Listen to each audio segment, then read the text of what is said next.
this new series of short shiurim, Torah va'avodah. I just wanted to give a short disclaimer about that in regards to Bnei Akiva. In this series, I want to start a theme where we give a half Dvar Torah and a half class, and we connect the two.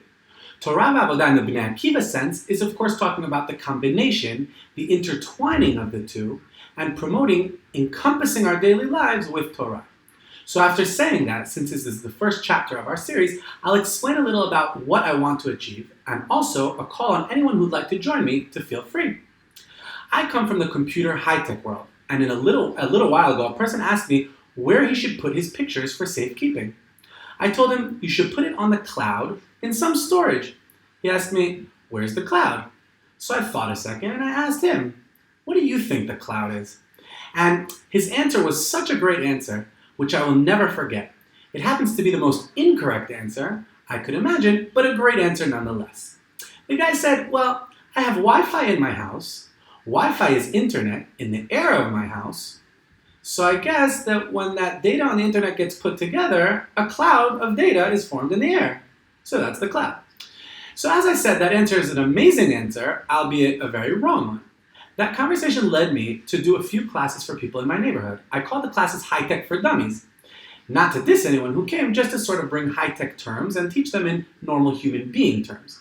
So one of those classes was on how the internet works, one of those classes was about the cloud and different cloud storages, and one of the classes was an intro to programming and stuff like that. What I want to do in this series is make short, interesting classes, max 10 minutes each, on various professional subjects and combine them to a Dvar Torah. Sometimes that combination will be a bit of a stretch, but sometimes it will be a cool connection. Either way, I hope you learned something on both ends. Let's dig in. So after that introduction, let's start on our first class in this series, passwords, cookies, and Kavanah. Let's start from the Kavanah part, and we'll get to the other terms and dig into them as well. So first of all, what is Kavanah? We use that phrase a lot, but sometimes it is a bit vague. Kavanah is a mindset. The exact translation of Kavanah is intent. So what is this intent that we need? The Shulchan Aruch in Orach Chaim Siman Samech Seif Dalet says, "Yesh omrim she'en mitzvot tzrichot kavana, veyesh omrim she'tzrichot kavana latzet ba'asiyat ota mitzvah, v'ken ha'alacha." The Mishnah Berurah there explains that there are two different aspects of Kavanah in a mitzvah. One is the intent to do a mitzvah and be fully engaged in that mitzvah. So for example, if I'm davening and I have Kavanah, I'm not thinking about other things going on. I'm concentrating on the words that I am saying in davening. The other aspect of Kavanah is to have intent on fulfilling the mitzvah I am doing, which Hashem commanded us. For example, Pesach is coming, and when we do Bdikat Chametz, we should have intent on fulfilling the mitzvah of not having Chametz in our possession. Lo yira'eh ve'lo yimatzeh. But wait, do all the mitzvot need Kavanah? I'll go further and say that there is no way that can be true. Take the unique mitzvah shichecha. The mitzvah is that if you have a field and you gather the fruit or the stalks, if you forgot one in the field, you are not permitted to go back and get it. Rather, you must leave it for the poor. So yes, the mitzvah is if you already forgot, you mustn't go back. But how are you supposed to do this with kavanah? Have kavanah to forget something?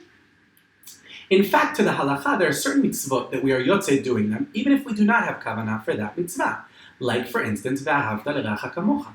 If I love my fellow Jew as much as I love myself, and I treat everyone around me with the respect as I would want to be treated, it doesn't matter if I do this with kavanah to do a particular mitzvah. In fact, almost according to all poskim, mitzvot ben adam lechavero do not require kavanah. They are result-oriented mitzvot. That as opposed to, for example, the mitzvah of Kriyat Shema, where one is not yotzei yedei chova if he did not say the first pasuk with full kavanah, because that is the kabbalat ol malchut shamayim that we do in Shema, and accepting that Hashem is one. So there are certain mitzvot that require intent, kavanah, and some that we are yotzei even if we do not have kavanah. I want to focus specifically on davening, and I don't want to ask if we should have kavanah in davening, which could be a subject of a different class, but rather how we can have kavanah in davening. And I'll put it out there in the form of a question. How in the world are we supposed to daven with kavanah? Come on, we say the same thing every day, multiple times a day. This type of repetitiveness pretty much contradicts kavanah. As human beings, we have a certain limit of attention span. How can we focus and have complete kavanah when we just said this yesterday, and the day before, and the day before that? So one method to solve this problem is the change it up method, to try to focus on a different aspect of davening each day. Maybe one day we can focus on how prayers relate to our daily lives. The next day we can focus on one specific prayer and try to understand the depth of the words of that prayer. The next day we can focus on a different prayer. Anyone who can focus on everything every day obviously should do so. But for those of us who sometimes can't, mixing it up each time we daven will keep us interested in different aspects of the davening, and perhaps that will enable us to have more kavanah when we daven. But what does this have to do with passwords? Why do we sometimes not even need passwords? So first of all, the world is turning away from passwords. The reason is mainly because they're just not secure. The world is going more towards fingerprints, SMS verification, facial recognition, and stuff like that. One of the most interesting new directions I saw recently is a technology Google called Trust API. It's where your phone actually knows by external things that you are the one using it. So if you speak in a specific way or move in a specific way, the phone knows that it is you and won't even require any sort of password for accessing the things on the phone. Either way, the reason all this is being developed now is simply because passwords are usually very repetitive, because we need to remember them. We have to use things that we'll remember. So our birthday, our anniversary, our favorite pet, or whatever it is. And that is assuming that we don't just use the 1, 2, 3, 4, 5, 6, 7, exclamation mark, capital A for all the passwords that we need. Similar to my recommendation for Kavanah and davening, the obvious solution here is to prevent repetitiveness and to use completely different passwords for every single site we log into. To do this, there are a variety of different programs called password managers. I personally use a program called LastPass. Some people use Google Chrome's password manager or any other kind of password manager. It's that one that pops up every site. Would you like to save this password? So there are pros and cons about each of the different password managers, but as long as you're using one, you can generate new passwords for every site, and therefore you won't have to remember each site and its password because the password manager does it for you. That way we can also prevent repetitiveness, because essentially we can make some crazy password for each site because we don't have to remember it. One interesting thing about passwords is that sometimes we do not need them. Let's say you logged into Facebook a week ago, and although you closed the browser, turned off your computer, and then on again, Facebook didn't ask you for a password. Same goes for Gmail, Twitter, or any other service that we use daily. So how do they know that it is still you that is logging in? Here's where cookies come into play. An HTTP cookie is really just a small piece of data which is stored on our computer. In old browsers, it used to be an actual file on that computer. When we log into a service or a website, the server of that website starts a session with our computer. Until that session is over, they assume it is us. But server, session, what are all these terms? So let's try to give a real example, like a real life example, where this method is used, and then we'll go back to the website. I go to an amusement park, I pay for my ticket, and then I get a stamp on my hand. The stamp is so that next time I come to the gate, they will know it is me.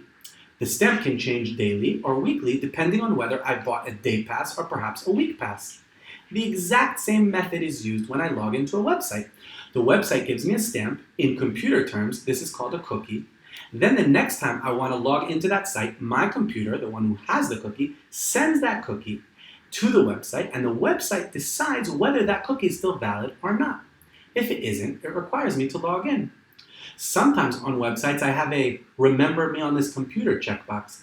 Basically, what that does is increases the time that the cookie is valid for. Usually, for security reasons, the cookie won't be valid forever. We wouldn't want that, but some cookies are valid for 30, 60, 90 days, which is more than enough and still pretty secure. Let's summarize a bit of what we learned. We learned what Kavanah is. We learned the two different aspects of Kavanah. We learned types of mitzvot that require Kavanah and those mitzvot that do not. We spoke about Kavanah in davening. We recommended a method on how to maintain Kavanah in davening despite the repetitiveness. We also spoke about the correlation that it has to the world of passwords, where repetitiveness is also a negative thing. We spoke about the importance of changing it up, using different passwords for different sites, and the password managers that help us do that. At the end of our shiur, we spoke about what an HTTP cookie is, and how similar to Kavanah, at sometimes we need it, and at sometimes we can log in or biyotze without a password.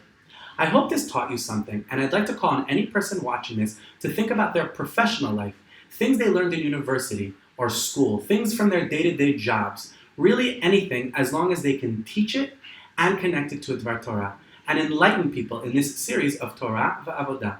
Thank you for listening. Chizku v'imtzu.